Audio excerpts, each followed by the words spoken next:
चलिए, स्वागत है आप सभी का एक बार फिर से मेरे YouTube चैनल में। और आज हम करने जा रहे हैं कक्षा 10वीं 10 नहीं है 7.2। क्वेश्चन नंबर कौन सा है? चौथा।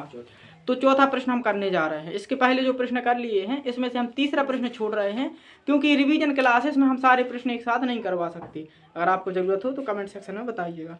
इस प्रश्न में लिखा है, बिंदुओं ऋण 3 10 और 6 ऋण 8 को जोड़ने वाले रेखाखंड को बिंदु ऋण 1 6 किस अनुपात में विभाजित करता है? 3 बिंदु दिए हैं, जो बिंदु विभाजित कर रहा है उसके भी निर्देशांक दिए, हमें ज्ञात करना है किस अनुपात में विभाजित कर रहा है, मतलब m1 और m2 का मान।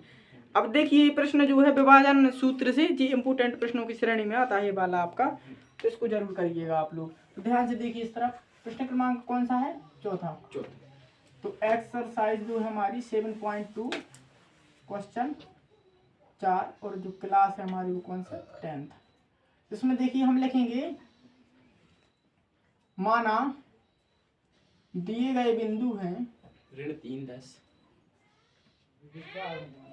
इन बिंदुओं को हम नाम दे देंगे, ठीक है। एक को दे दो P नाम, ऋण 3 10। ऋण 3 10,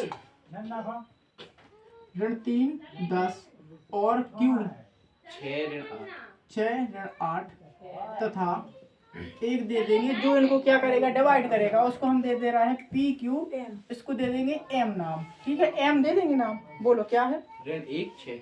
ऋण 1 6। अब देखिए जी, इस प्रकार से है जैसे जी हमारी कोई रेखा है AB, और यहाँ रेखा पे कहीं भी हम क्या करेंगे, बिंदु रख देंगे। तो जी हो गया AB नहीं, सॉरी, हम इसको P और Q लिखेंगे, इसको मान लेंगे M। हमें ये बताना है, मान के चलिए इसकी लंबाई कितनी है? 5 है। यहाँ से यहाँ तक, यहाँ से यहाँ तक 3, यहाँ से यहाँ तक 2। तो इनका अनुपात कितना हो जाएगा? 3:2। तो वही हमें क्या करना है, ज्ञात करना है। इसमें दिया नहीं है, ठीक है भैया M का दिया, M कैसे? M, हाँ M ही तो ज्ञात करना है। M हमने मान लिया है कोई बिंदु है बीच में, जो 3 बिंदु दिए हैं, एक को नाम दे दिया P, एक को Q, एक को M, मन से दिया है नाम, ठीक है जी। कहीं से क्या वो लिखो तो है ऋण 1 6 का याद करना। इसका अनुपात, वह बिंदु किस अनुपात में बांटता है उसको।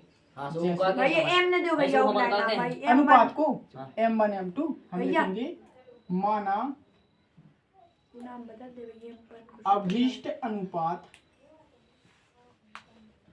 अभीष्ट अनुपात कितना है? M1 अनुपात M2 है, ऐसे मान लेंगे, ठीक है।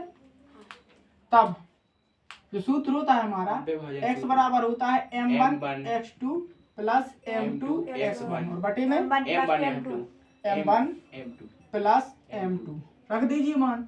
अब एक चीज देखना, x का मान हमें दिया है M1 और M2 का मान चाहिए है। x का मान कौन सा होगा? ये दो बिंदु है, इसको जी वाला बिंदु विभाजित करता है, तो x का मान कितना होगा? ऋण 1 होगा, ठीक है। बात समझ में आ रही कि नहीं? हमें दिया है कि इन दोनों बिंदुओं को यह बिंदु किस अनुपात में विभाजित करता है। हमने मान लिया कि M1 अनुपात M2 में। देखिए ऐसे दिए हैं दो बिंदु, एक है हमारा P और एक है Q। इसके बीच में कहीं पे जी होगा कौन सा बिंदु? M। तो हमें निकालना है किस अनुपात में विभाजित कर रहा है। इसके निर्देशांक तो दिए हैं, निर्देशांक का x कहा है, निर्देशांक x कहा है। x ही तो कहलाते हैं, जी कहलाता है x1 y1, जी ये कहलाता है x2 y2, और जे कहलाते हैं क्या? x y। यही तो कहलाते हैं। कल आए थे क्लास में? नहीं आए थे? कल तो आए थे। तो दूरी सूत्र में यही तो बताते हैं कि x विभाजन सूत्र में M1 x2 plus M2 x1 बटे में M1 प्लस M2, यही तो होता है। इसकी तो निर्देशांक ज्ञात करते हैं विभाजन के बिंदु के, ठीक है। अब देखो इसको सॉल्व करें। अब रखना है मान, तो आप इसमें x और y दोनों का सूत्र लगा सकते हैं। तो x का मान कितना है? ऋण 1 बराबर में M1 का मान, तो M1 पता ही नहीं है। x2 का मान कितना है? जी वाला रखेंगे 6 प्लस M2 का मान M2, x1 का मान कितना है? ऋण 3 और M1 प्लस M2, ठीक है। तो अब क्या करना है, जो बटे में है वो कहाँ आ जाएगा? गुणा में। तो क्या हो जाएगा? Minus M1 plus M2। एक तो एक का तो मल्टीप्लाई हो जाएगा, ठीक है। सिर्फ ऋण चिन्ह का करना हमें। ये हो जाएगा 6M1 माइनस 3M2, जी माइनस आगे आ जाएगा, माइनस प्लस का माइनस, ठीक। अब देखिए माइनस M1 प्लस M2 बराबर में 6M1 ऋण को गुणाने होते जी माइनस का गुणा हो जाएगा तो दोनों कैसी हो जाएंगी माइनस की, -3m2। अब क्या करना है हमें, m1 को एक तरफ और m2 को एक तरफ, तो इसको इस तरफ लाएंगे -m1। जी जो 6m1 है जी इस तरफ आके क्या का हो जाएगा माइनस का, उस तरफ -3m2, m2 उस तरफ जाएगा तो क्या हो जाएगा जी प्लस का।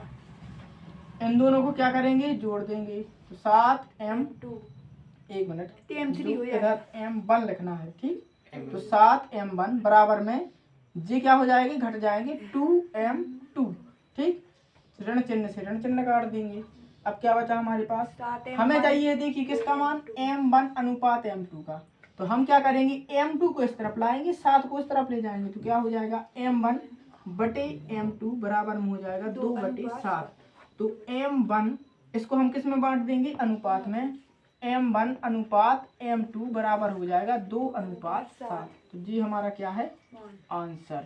ठीक है, दो सूत्र नहीं लगाने हैं, या तो आप y वाला लगाओगे तो जी वाला बिंदु लोगे कितना 6, फिर यहाँ से 10 यहाँ से ऋण 8, और x वाला लगाओगे तो 6 और यहाँ से ऋण 3। ठीक है, तो देख लीजिए इसको, डाउट हो तो बताइए। सही है, आंसर चेक करो अब इसका। नहीं करता हूँ।